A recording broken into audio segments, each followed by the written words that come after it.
Good morning friends. मैं doctor V K Mishra from gastro liver hospital Swaroop Nagar Kanpur.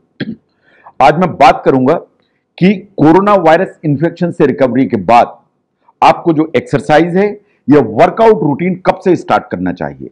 It's a million dollar question और इसके बारे में कभी कभी बहुत अलार्मिंग न्यूज आती है, तो मैं चाहता हूं कि इसको आप साइंटिफिकली समझने की कोशिश करें। यह बात सही है कि जो सेकेंड वेव हुई इसमें इस डेडली वायरस के चलते लाखों लोग सफर किए। ये बात सही है कि सीवियरिटी ऑफ द इंफेक्शन जो मॉडरेट एंड सीवियर था उसके चलते बहुत सारे लोग हॉस्पिटल में एडमिट हुए, उन्हें ऑक्सीजन की जरूरत पड़ी, इन कभी कभी वेंटिलेटर की भी। ये बात सही है कि जो सेकंड वेव के चलते जो कोरोना का इंफेक्शन हुआ उसने मेंटली लोगों को परेशान किया, फिजिकली लोगों को परेशान किया। इन countries still not able to come out completely from that. Now what happens is कि आपको एक सीवियर इंफेक्शन हुआ, आपकी बॉडी के अंदर सीवियर इन्फ्लेमेशन हुआ, इन उसके चलते जो डेथ का रिस्क है वो बढ़ गया। ये बात बिल्कुल सही है, लेकिन जो कोरोना वायरस का सबसे अनप्रेडिक्टेबल बिहेवियर है या अनप्रेडिक्टेबल एस्पेक्ट है वो ये है कि ये आपके रिकवर होने के कभी सडन कॉम्प्लिकेशन एंड डेथ लाने की ताकत रखता है।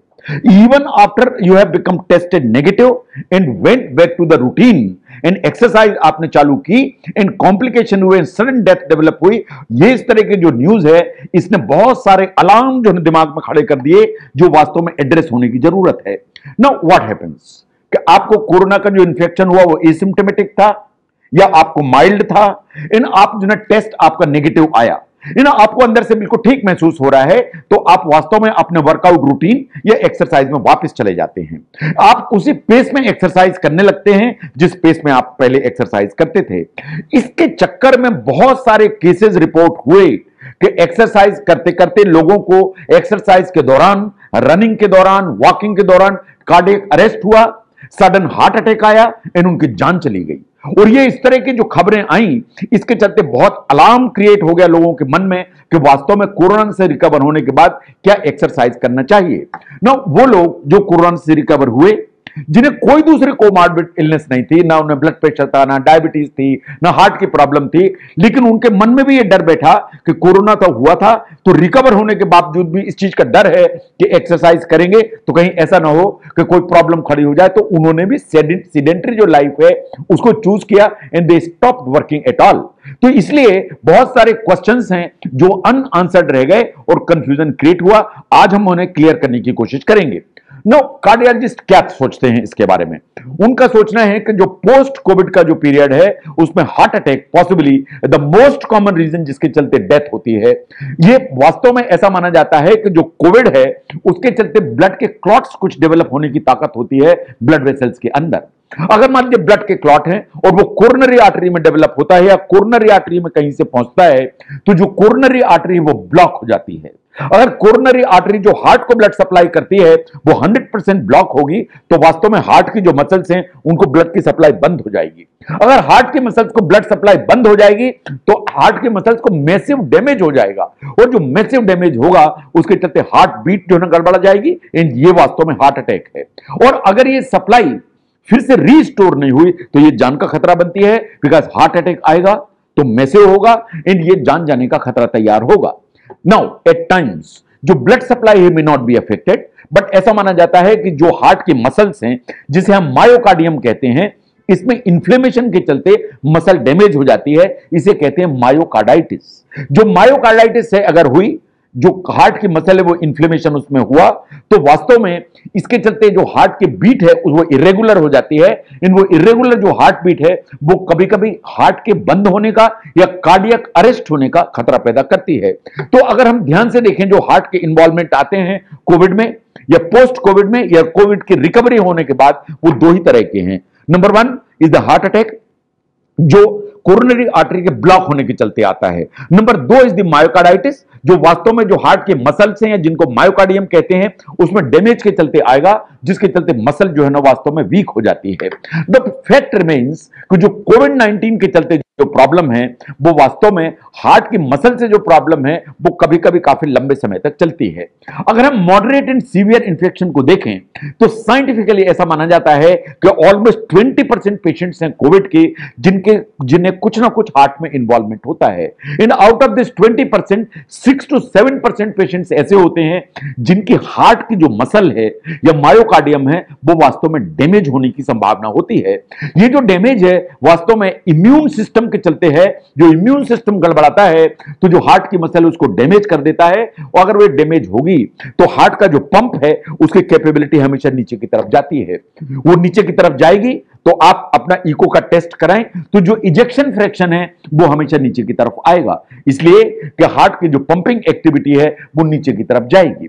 नो, अगर आपको कोविड जैसा इंफेक्शन हुआ, इन कोविड जैसा इंफेक्शन आपका रिकवर हो गया, तो वास्तव में आपको कब एक्टिविटी पर या एक्सरसाइज या उस पर वापस चले जाना चाहिए। साइंटिफिकली ऐसा माना जाता है कि अगर आपको माइल्ड इंफेक्शन हुआ, आप उससे रिकवर हो गए, आपको कोई लंग का इन्वॉल्वमेंट नहीं था, तो वास्तव में आपको जो एक्टिविटीज हैं या जो वॉकिंग है उसको रिज्यूम कर लेना चाहिए।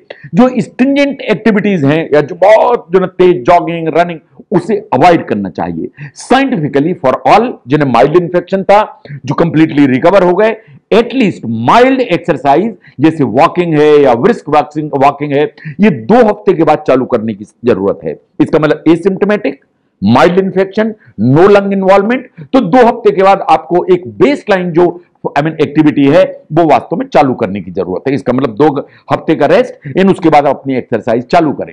At this point of time कभी ऐसा लगता है कि आपको सांस में कोई दिक्कत है या और कोई जो सिम्टम्स आते हैं तो आपको इन्वेस्टिगेट कराना चाहिए, आपको अपने डॉक्टर से बात करने की जरूरत है। अगर आपको प्री एग्जिस्टिंग या पहले से कोई प्रॉब्लम है, से फॉर एग्जांपल आपको पहले से हार्ट की प्रॉब्लम है, आपको एक्स्ट्रा कॉशियस होने की जरूरत है। हार्ट की जो आप दवाइयां ले रहे थे उनको किसी भी स्टेज पर बंद करने की जरूरत नहीं है, क्योंकि वो जो मेडिसिन हैं वास्तव में आपको एक प्रोटेक्शन का लेवल लेके चलती हैं। राइट, दोनों पर ध्यान देने की जरूरत है, बिकॉज माइल्ड एक्टिविटीज है एज वॉकिंग वो धीरे धीरे आपको 2 हफ्ते के बाद चालू करना चाहिए अगर आपको माइल्ड या एसिम्प्टोमेटिक इंफेक्शन हुआ तो।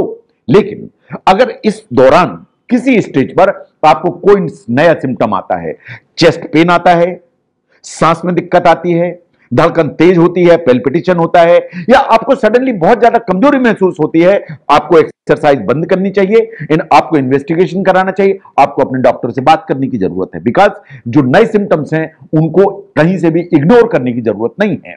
इसका मतलब यह है कि अगर आपको हॉस्पिटल की जरूरत नहीं थी, आपको ऑक्सीजन की जरूरत नहीं थी, तो आपको नेगेटिव होने के 2 हफ्ते बाद वास्तव में जो अपनी एक्टिविटी है या एक्सरसाइज है उसको धीरे धीरे रिज्यूम करने की जरूरत है। लेकिन अगर आपको सीवियर कोविड का इंफेक्शन हुआ, आपके लंग में कॉम्प्लिकेशन हुए जैसे कि लंग में निमोनिया हुआ, आपको ऑक्सीजन का रिक्वायरमेंट आया, या आपको पहले से ही कोई हार्ट की प्रॉब्लम थी, अगर आप इस ग्रुप को बिलोंग करते हैं तो साइंटिफिक रिकमेंडेशंस आर कि आपको 2 से 3 महीने आपको पोस्ट रिकवरी रेस्ट करने की जरूरत है। इन कोई भी ज्यादा फिजिकल एक्सरसाइज नहीं करनी चाहिए, आपको नॉर्मल जो रूटीन है उसमें धीरे धीरे वापस जाना चाहिए। इसका मतलब आपके लंग में इन्वॉल्वमेंट हुआ, आपको जो है एक वायरल निमोनिया डेवलप हुआ, या पहले से ही हार्ट की प्रॉब्लम थी, तो आपको 2 से 3 महीने गैप देने की जरूरत है। अगर कुछ ऐसा हुआ कि आपको वेंटिलेटरी सपोर्ट की जरूरत पड़ी, ऑक्सीजन लंबे समय तक आपको यूज करने की जरूरत पड़ी, तो फिर वही बात है कि 3 महीने तक आपको कोई इस तरह की एक्सरसाइज नहीं करने की जरूरत है। इनफैक्ट आपको रिहेबिलिटेशन के लिए फिजियोथेरेपी की मदद लेने की जरूरत है। एक फिजियोथेरेपिस्ट के अंडर आपको अपने आप को ट्रेन करने की जरूरत है। इन जब फिजियोथेरेपी करा के आपको लगता है दैट यू आर कॉन्फिडेंट, इन आपको फिजियोथेरेपिस्ट समझते हैं that you have recovered up to a certain level, तभी आपको धीरे धीरे gradually physical exercise, physical activity उसको बढ़ाने की जरूरत है। इसका मतलब यह है कि एसिम्प्टोमेटिक माइल्ड इंफेक्शन 2 हफ्ते का टाइम चाहिए, मॉडरेट सीवियर इंफेक्शन 2 से 3 महीने का टाइम चाहिए, अगर severe infection with ventilatory support oxygen तो ऑलमोस्ट 3 मंथ्स का टाइम चाहिए under the supervision of a physiotherapist. And जब वो समझते हैं कि आप एडिक्वेटली रिकवर्ड हैं, तभी आपको फिजिकल एक्सरसाइज पर वापस जाने की जरूरत है। तो पोस्ट रिकवरी का जो पीरियड है उसमें आपको जल्दबाजी में एक्सरसाइज पर जाने की जरूरत नहीं है कि आप वर्कआउट कल से ही चालू कर दें क्योंकि मेरा तो आरटीपीसीआर नेगेटिव है। और अगर आप कोविड से रिकवर हुए तो इस डर के मारे कि कहीं कोई कॉम्प्लिकेशन तो नहीं खड़ा हो जाएगा, आप बिस्तरी में लेटे रहें, दिस इज और नॉट लॉजिकल। बिल्कुल टाइम फ्रेम है, asymptomatic in mild 2 weeks time, severe infection और moderate infection 2 to 3 months time, severe infection with ventilatory support 3 months time, and 3 months time के अलावा फिजियोथेरेपिस्ट का गाइडेंस, रिहेबिलिटेशन, रिकवरी। अगर आप समझते हैं कि पोस्ट कोविड रिकवरी में एक्सरसाइज कब चालू करें, इसको समझने में यह वीडियो आपको हेल्प करता है तो इसको जरूर शेयर करें। मैं doctor V K Mishra from gastro liver hospital, Swarupnagar, Kanpur. Thank you very much.